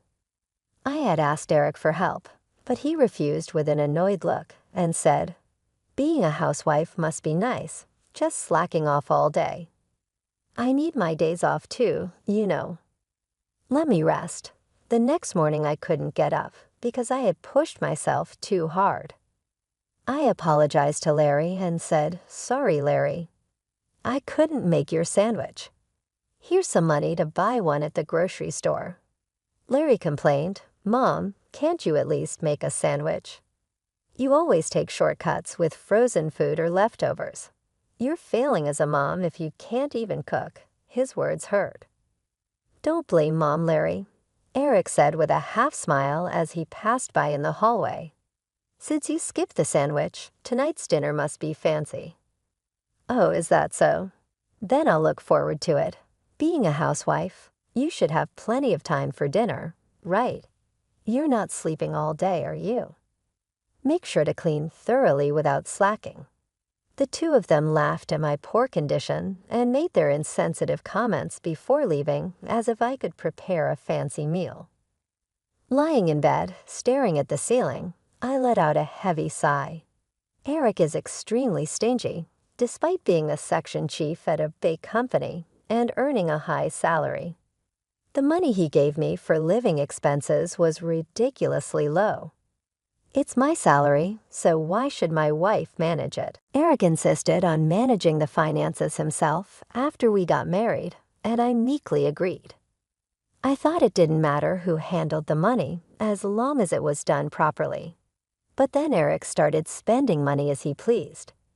It's necessary for work. Drinking expenses are business expenses. It's essential, he would say as an excuse to buy expensive clothes and watches for himself.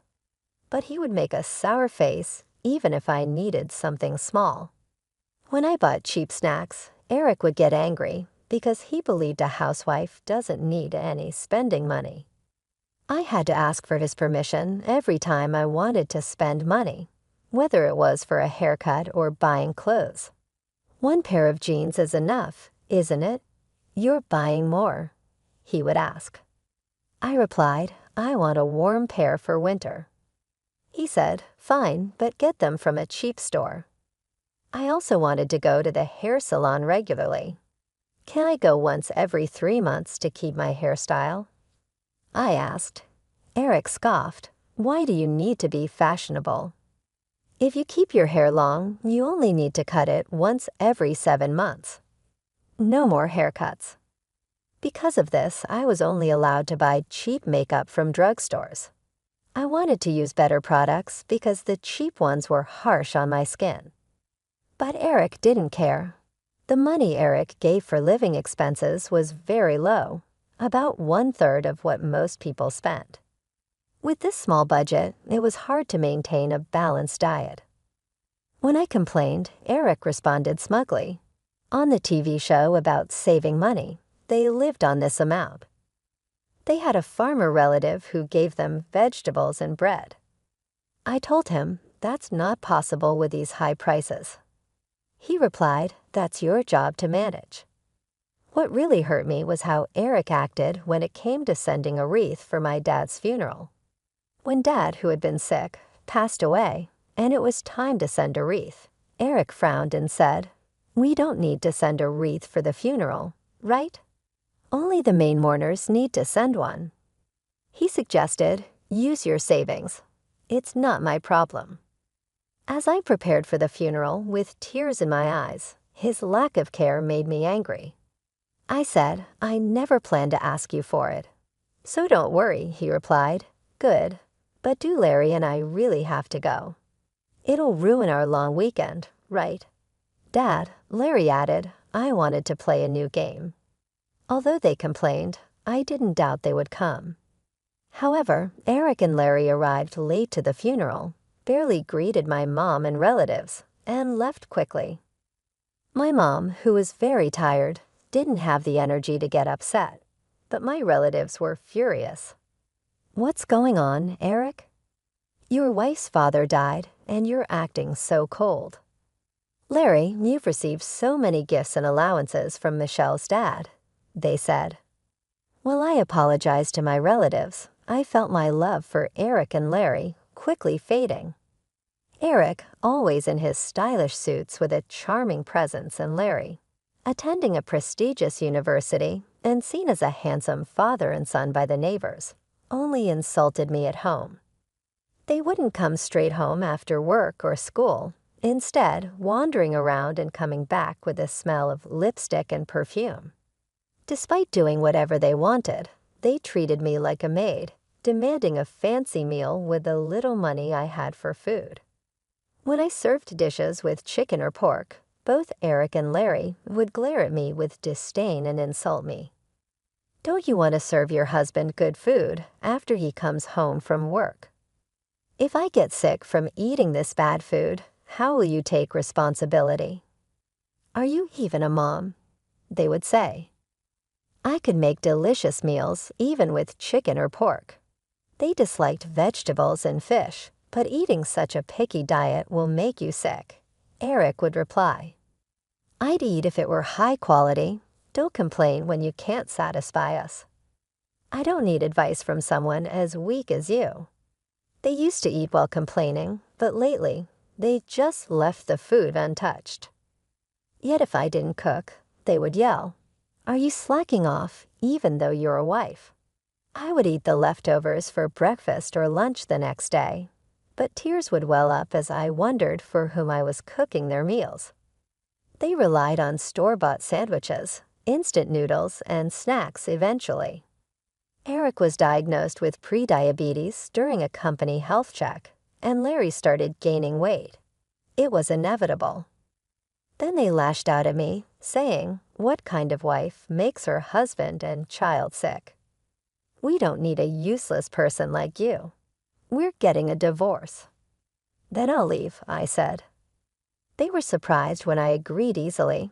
"Are you sure you're unemployed? You've been living off me. How will you survive now?" Eric asked. "Don't worry about me. I'll send the divorce papers for you to sign later. Please leave my stuff until the movers come to pick it up," I replied. "Nobody's going to take your stuff," Eric sneered. "You'll definitely regret divorcing a high-earning, handsome guy like me. A kind husband who let you be a housewife with 3 meals and naps. There's no one else like that in the world, right? That's right, you've been living in luxury on Dad's money till now. You'll struggle from here on," Larry added as I packed my clothes into a suitcase. Eric and Larry kept talking behind me. Honestly, I admired Eric's ability to overestimate himself so much when we were dating. I saw this part of him as confident and shining. "You'll just go back to your parents, right? Say hi to your retired mom for me. You two will be heading straight to poverty," Eric said. Larry laughed at his father's prediction. "They'll end up on welfare soon. They already reek of poverty, but with Grandma, it'll be the ultimate. The funeral the other day was nothing special. It smelled like poverty." I thought so too, like a poor family's funeral. I want a fancy one, Larry agreed. But for Dad, who works at a big company, and me attending a prestigious university, poverty is a different world. Their endless comments made me really angry, but I knew it was pointless to argue, so I just let it go. After I went back home and explained everything to Mom, she said in a low voice, "At the funeral, seeing Eric and Larry, I felt something was wrong, but I thought it's not good to interfere too much in my daughter's household, so I kept quiet. I was too busy taking care of Dad." "I'm sorry for barging in like that," I replied. "It's okay. I've been lonely without you. Why don't you stay here?" Mom's concern was comforting, but I knew living with her might make me too dependent. Living nearby and visiting sometimes seemed like the right balance. Yes, Eric and Larry mocked me for being unemployed, but actually I had been working from home. It all started with the budget recipes I posted on my blog. After getting many positive comments, I bravely launched a cooking site and shared my recipes, which quickly gained readers and internet fame. Soon after, an editor from a major publisher approached me, and now I'm getting ready to publish a cookbook. Because of this, I didn't have time to think much about the divorce, and the days flew by. One day, my phone rang insistently. I stopped stirring the ingredients in the pan and answered, "Hello." "Hey, what's this about a clause for the divorce trial?" Eric asked. I sighed, knowing it was about that. "You and Larry insulted me all the time," I said. "Oh, I thought, never mind," Eric said with relief in his voice. "I didn't cheat or anything, you know. Did you record me and Larry?" "Your memory alone won't work," I replied. "I've noted everything in my diary. Try to claim otherwise if you can." Eric scoffed. "Really, poor people and their obsession with money.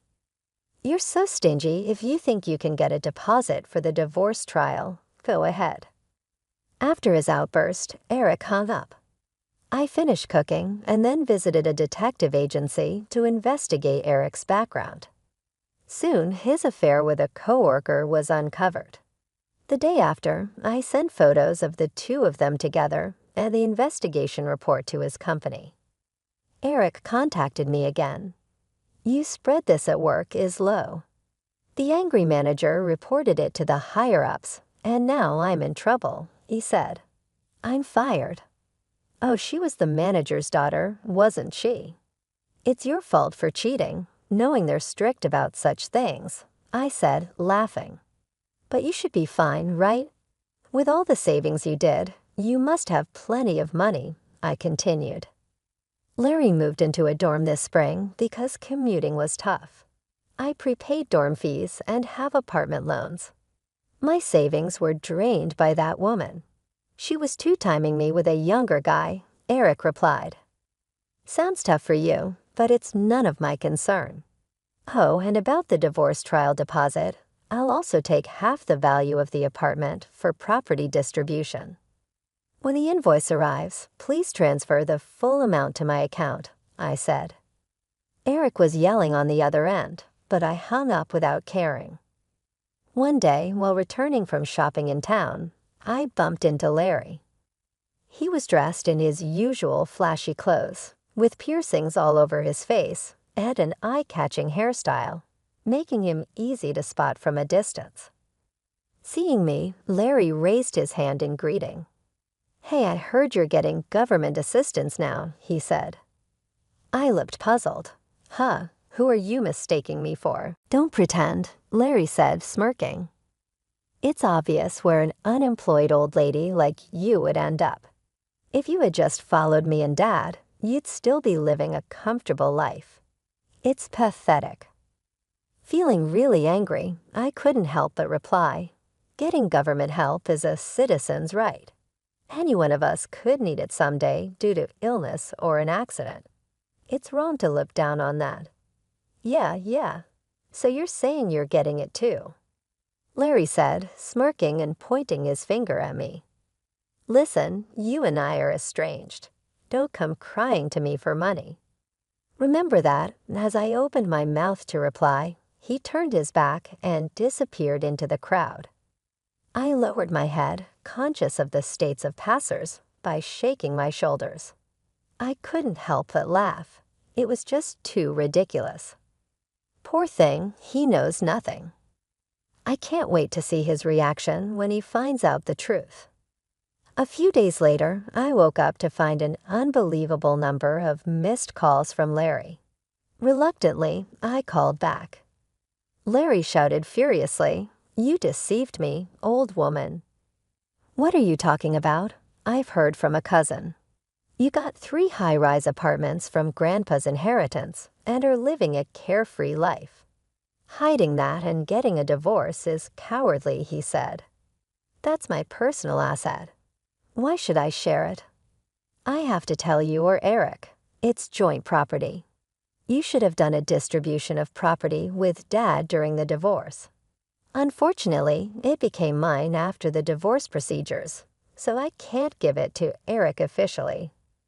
I knew from Dad's will that it would be mine, but I delayed the process until after the divorce because I didn't want to share it with Eric." Larry shouted in frustration. "A rich woman like you getting government help. I'll report you to the authorities right now." "Feel free," I replied. "It's not me but Eric who is receiving it." Larry fell silent. "What I told you last time, it's not me," I explained, as if talking to a child. "Honestly, even without the inheritance, I can live well. I have income from my cooking website and book sales, which I started secretly. But Eric, after spending all his money on his affair, has lots of bills piling up and is borrowing heavily. Are you listening?" "Dad's on government assistance now," I said, pulling the phone away from my ear as Larry screamed. Waiting for him to calm down, I continued, "You really didn't know anything. He's too proud to tell his son. According to relatives, he asked for money. He's behind on his apartment rent and facing eviction. Staying at home all day in an old apartment. If you're worried, why don't you contact him?" There was silence on the other end for a while. Then Larry said resentfully, "You're cold-hearted. After all Dad did for you, you have no intention of repaying him. If you have money, you should give some to Dad." "Why should I?" I said, "Since our marriage, it's been nothing but unpleasant memories. I don't feel like I owe him anything," I stated coldly. "If you're so concerned, why don't you, his son, lend him money? You're working part-time, after all." "I don't have savings." "The part-time pay goes to hanging out with friends and stuff," Larry said, suddenly evasive. I smirked. "You've been living quite lavishly for a student. Borrowing money to hang out at clubs is not a good idea." "How do you know that?" he asked. "The other day in town, I saw you from across the street after we parted. You met up with a girl at a club and went into a brand store arm in arm. Also, a club membership card was left at the house. Using my credit card for shopping without my permission is out of the question," Larry stammered. "That's unfair. You got high-rise apartments from Grandpa. Why don't I or Dad get a share? This is discrimination." Yeah, the credit card bill will be sent soon. Make sure you pay it before it's due," I replied. Before I could finish, the call was disconnected. I sighed and ended the call too.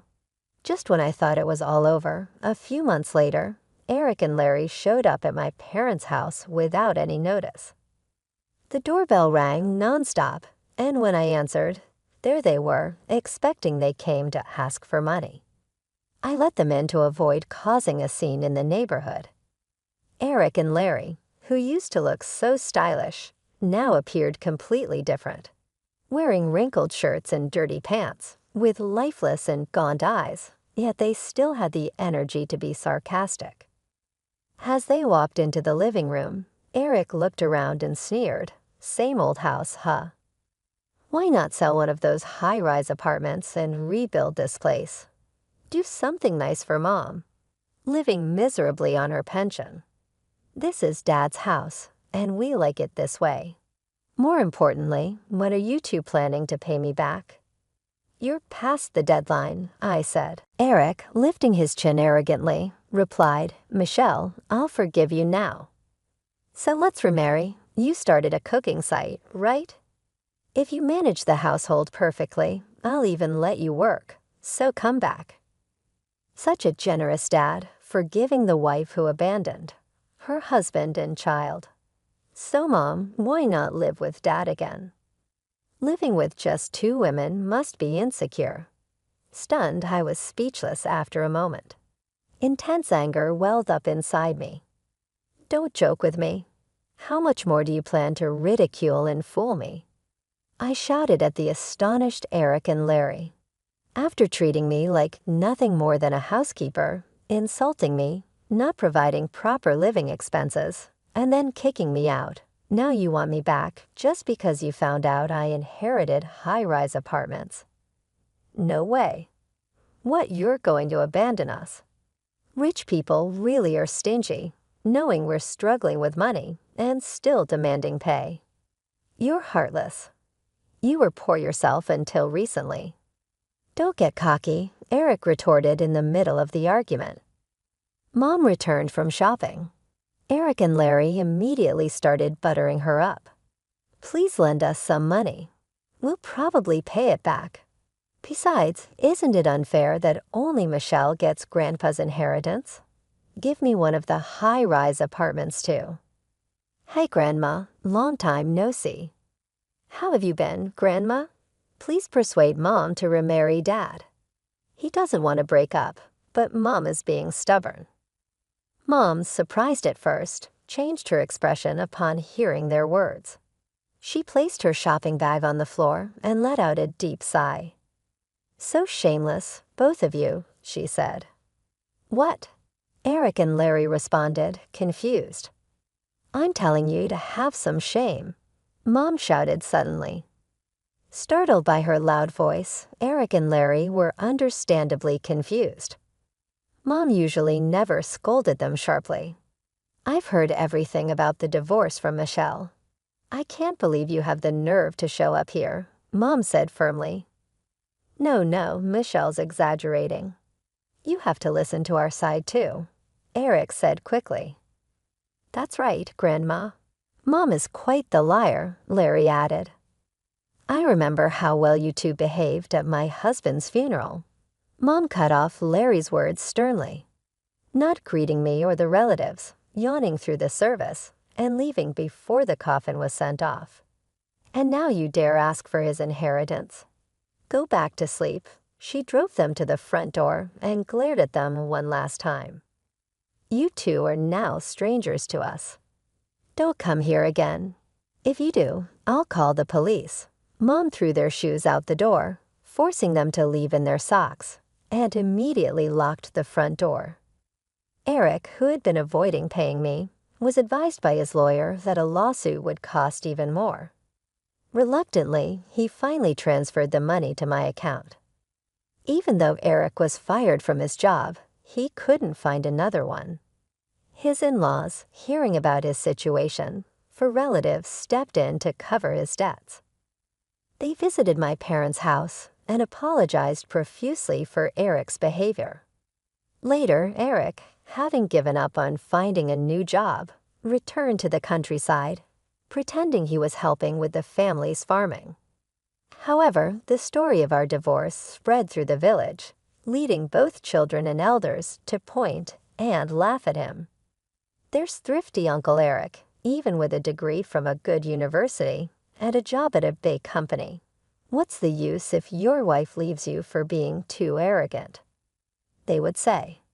The reason for his divorce from his first wife was all his reckless spending.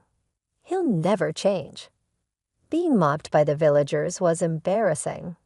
Eric kept sending me persistent messages asking to remarry to save face, so I deleted his contact.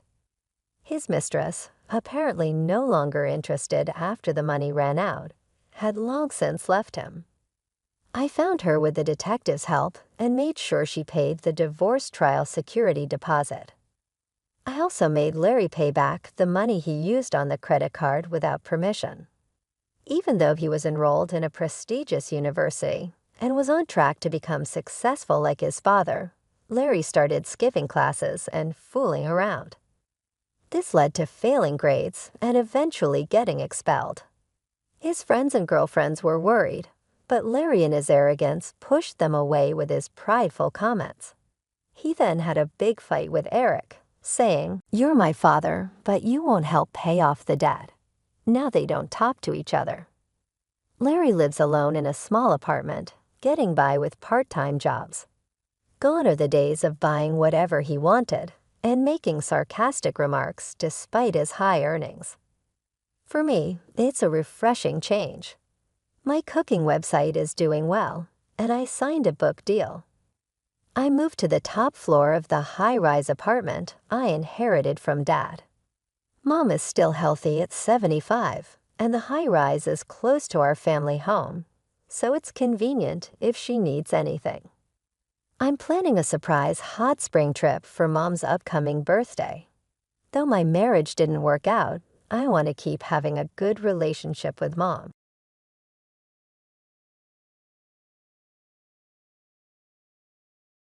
From this point on, my brother and his wife have decided that they'll run the household by themselves, asking me to find a different place to live. My mother, siding with them, treated my presence as a nuisance. Do they even realize who's been paying for most of our home expenses? Such disregard was something I never saw coming. My name is Melissa, and I'm a 31-year-old woman who has lived at my parents' place since returning from college. Initially, I dove into the corporate world, aiming to carve out my career path. However, the hurdles proved too daunting, and I returned home facing a period of joblessness. During this time, I explored remote work opportunities, leveraging my background in science. I started a freelance engineering career, taking on small projects. At first, the pay was modest, but the freedom to work independently held profound significance for me. Offering a dark contrast to the structured environment of traditional jobs, this setup allowed me to earn a substantial income with minimal social interaction. As my confidence in client base grew, so did my income, eventually matching what I would make in a typical corporate job. Nevertheless, the main challenge was my parents' understanding of my work setup, particularly my mother's hesitance. My father seemed to get it after I explained, but my mother, who clings to traditional views, couldn't grasp the concept of working from home. Despite my efforts to clarify, showing her client emails, and pay statements as proof of my legitimate work, she remained dubious. She would often question the sustainability of my career and hint at its possible illegitimacy, suspecting it might be some underhanded business or even connected to some questionable group. Despite my detailed explanations, my mother's doubts persisted. She frequently voiced concerns over my dependency on what she saw as unstable unemployment benefits. While I had thought about moving out and living independently, my savings weren't quite ready to handle such a transition. During this period, my father's health began to decline, with worsening conditions in his legs and back requiring nursing care and leading to his early retirement. He assured me his pension would be enough, but knowing my mother's spending habits, I knew challenges lay ahead. As I watched my father's face, the lines of worry and fatigue were evident, mirroring his anxiety about our uncertain future. Throughout my college years and my subsequent return home due to mental health challenges, he had been my unwavering support. The thought of leaving him to fend for himself while I pursued an independent life weighed heavily on my heart. My mother, too, was visibly shaken by the abrupt decline in his health, struggling to grasp the sudden change. In light of these circumstances, I felt a profound sense of duty to give back to the family that had supported me through thick and thin. I reassured my father of my commitment to support the family financially. From then on, he was initially surprised, questioning the sufficiency of my income. However, I confidently demonstrated the stability of my financial situation, which seemed to alleviate his concerns. Encouraged by his acceptance, I took on the responsibility of contributing to household expenses, medical bills, and other financial obligations each month. I began transferring a significant portion of my income into my father's bank account. Aware of my mother's frequent use of my father's credit card, I took proactive steps by creating a new main card for myself and providing her with a supplementary card to help manage spending more efficiently. My father, always cautious about finances, urged my mother to adopt a more frugal approach. Despite my contributions, my mother remained skeptical and even questioned whether it was still appropriate for me to live at home. I defended my position by highlighting the financial support I was providing, arguing that my absence would make things more challenging for everyone. Although she was initially unconvinced and suspicious of my motives, my father's steady persuasion eventually swayed her to allow me to stay. As I continued balancing my work and household responsibilities, I noticed my mother increasingly taking my efforts for granted. Her expectations for household chores grew stricter, often chiding me to complete tasks faster. "Can't you finish your chores quicker?" she would complain. I tried to explain the challenges of multitasking while maintaining a full workload, but she dismissed my concerns. The strain in our relationship grew, becoming seemingly irreparable. In stark contrast to my father's understanding and appreciation of my efforts, despite this strained dynamic, we persevered in this manner for a year. However, after that year, my father's health deteriorated further, necessitating his hospitalization. I visited him daily, maintaining our bond and support through this tough time. In those moments of shared concern and reassurance, my father expressed his gratitude, fully recognizing the tension between my mother and me as he faced his health challenges.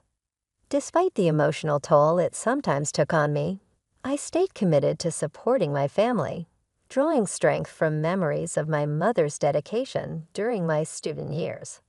However, the dynamic within our household took a sharp turn with the unexpected arrival of my brother, Matthew, and his wife, Catherine. They announced they would be living with us to supposedly lighten my load. This news caught me off guard, and I noticed my mother avoiding my gaze during the discussion. Although Matthew and Catherine claimed they were here to help, their words seemed to carry an unspoken implication that I wasn't doing enough. My mother subtly hinted at my need to contribute more, thanking them. Despite my surprise, I learned that Matthew, a graduate of a prestigious college, had secured a position at a well-respected company. This revelation made me question the real reasons behind their sudden move into our home. Surely, with Matthew's substantial salary, they could manage without relying on my financial support, especially since I was already fully engaged in my career pursuits. Adapting to life with Matthew and Catherine at home proved more challenging than expected. One morning, as I was deep in my work, Catherine's voice pierced through. "Wake up, Melissa. Make breakfast." She banged on my door, demanding attention. As a morning person already up and focused on my tasks, I explained that I was already working. Despite this, they insisted I prepare breakfast, pressing me to hurry along with it. The added demands of accommodating my brother and his wife added another layer of complexity to our already tense household dynamics.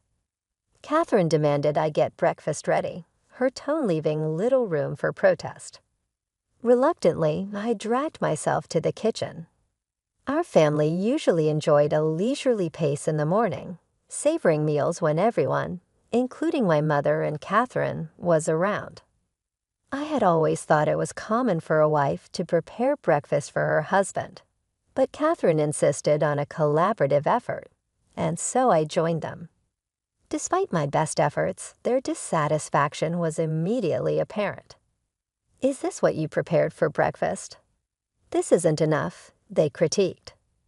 I had meticulously arranged a breakfast plate with soft scrambled eggs, a crisp lettuce salad, freshly buttered toast, and a succulent sausage.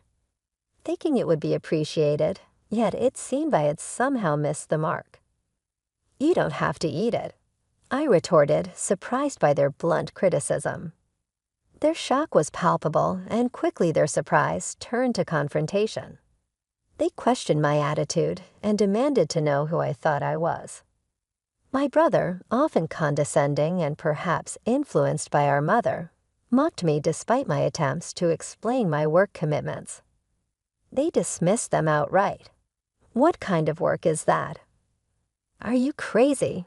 they exclaimed. Frustrated by their lack of understanding and the disruption to my work, I grabbed my laptop, ignored their further protests, and left the house. As I walked away, my brother's voice followed me, demanding to know where I was going. I ignored his question and made my way to the hospital where my father was staying. Rushing into my father's hospital room, I found him looking up with a surprised expression. "Melissa, what's wrong?" "You seem flustered," he observed. I recounted the morning's events, and my father, wearing a look of concern, responded, "I didn't know they were acting like that." "I'm sorry, Melissa. Don't worry about it. You can choose your way of life." Feeling somewhat lost and worried about my mother's comfort, with Matthew at home, I shared my concerns. The conversation with my father provided a much-needed perspective, reminding me of the importance of standing up for my own choices in life. My father offered me comforting reassurance, saying, "You don't need to be in a place where you don't feel comfortable. All I want is for you to live happily in the way you choose." Bolstered by his supportive words, I decided to leave home that evening. As I returned, I walked into a scene that felt straight out of a tense movie. The serious expressions on the faces of my mother, brother, and sister-in-law were unmistakable. My brother immediately accused me of shirking work responsibilities, claiming he had to take the day off because of my absence, a decision I internally questioned for its ease. Their voices grew louder, culminating in my brother's stern command, "Get out of here. From now on, the three of us will live together. If you don't want to stay, please leave. We don't need an overbearing presence like you." His words were a blow, and to my surprise, I could only muster a confused "why?" Ignoring my protest, my brother and his wife were adamant about my departure, declaring that I was no longer needed. With our father absent, my mother aligned with their sentiments and saw me as an obstruction. My frustration mounted as they downplayed my role in managing the family's finances, focusing solely on their concerns. Enraged by their insensitivity and unwillingness to let the situation deteriorate further under their control, I devised a plan. I secretly transferred the funds from the credit card my mother used daily to another account I managed. This move was designed to catch her off guard. When she found she could no longer use her card, I also initiated a transfer of money from my father's account, a critical support for the family's financial stability. To reinforce my position and ensure they understood the impact of my contributions, I made sure that only my father's medical expenses could be withdrawn from the separate account I had set up, a detail my mother was not aware of. This meant a significant financial burden would now shift to my brother and his wife. While I wasn't fully aware of the specifics of my brother's income, I was confident that he would now truly feel the financial strain. After completing all the necessary arrangements, I packed my belongings and announced my intention to leave, saying, "I'm leaving this place." To my surprise, my mother, brother, and sister-in-law, who had previously been relentless in their harassment, were visibly shocked by my decision. Their expressions of astonishment showed they hadn't anticipated such a decisive move from me. Yet despite their shock, there was a subtle hint of enjoyment in their reactions. As I declared my departure, they made belittling remarks and expressed their relief with biting comments like, "You're finally leaving. We've never dealt with such a troublesome person. You're not coming back, are you?" In response, I firmly stated, "Of course not. Don't contact me." They smiled as I walked out, but I couldn't help wondering how they would cope once the reality of my absence and the financial implications settled in. Embarking on a new life in a tranquil environment, I found solace in the freedom to enjoy my own space. Refreshed and focused, I immersed myself in my work. However, as I had anticipated, the peace was soon disrupted by an unexpected call from my brother. "I told you not to contact me. What's wrong?" I asked, my tone reflecting my annoyance. His voice carried a mix of surprise and urgency as he inquired about my involvement in the family's financial transactions. Confirming my role, I reminded him that I had explained my work responsibilities multiple times, but neither he nor our mother had taken them seriously. Expressing his confusion, he admitted, "Well, Mom said a lot of things, and I was a little confused." It was an acknowledgement that perhaps they had misjudged the situation and the fault wasn't mine after all. He explained that they were in a financial bind. With my absence, they found it challenging to manage expenses, and my mother's unchecked spending had only made things worse. Although I felt a twinge of sympathy, I firmly stated, "I was able to support you in many ways because I was living there. Now that I'm not, you'll have to manage on your own."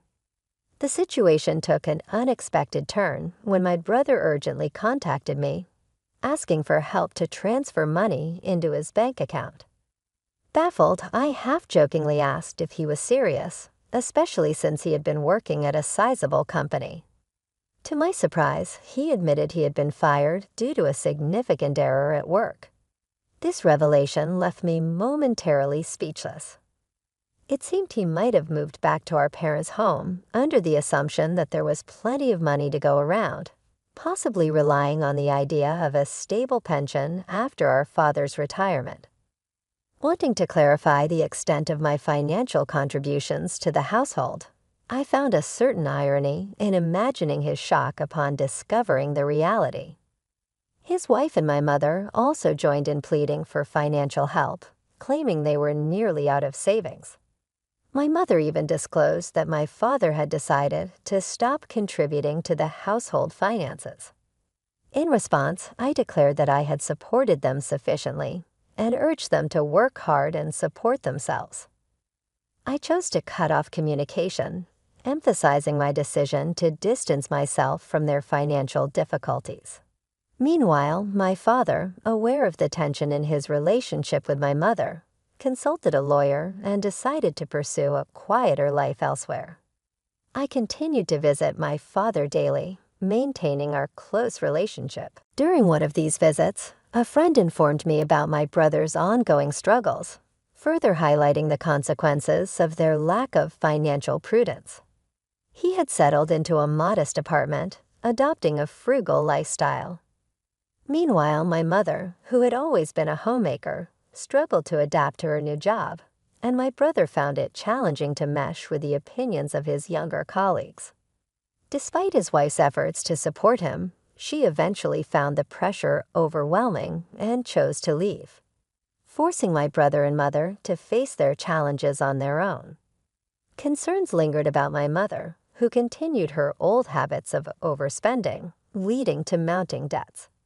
However, I recognized that there were limits to the assistance I could provide without compromising my stability. Focused on my endeavors, I worked diligently from my comfortable living space, gradually accumulating more resources and contemplating new ventures. I aimed to spend quality time with my father, who remained a source of cheer in my life. Each moment spent with him was cherished, appreciating the peace and happiness he now found away from the familial tensions.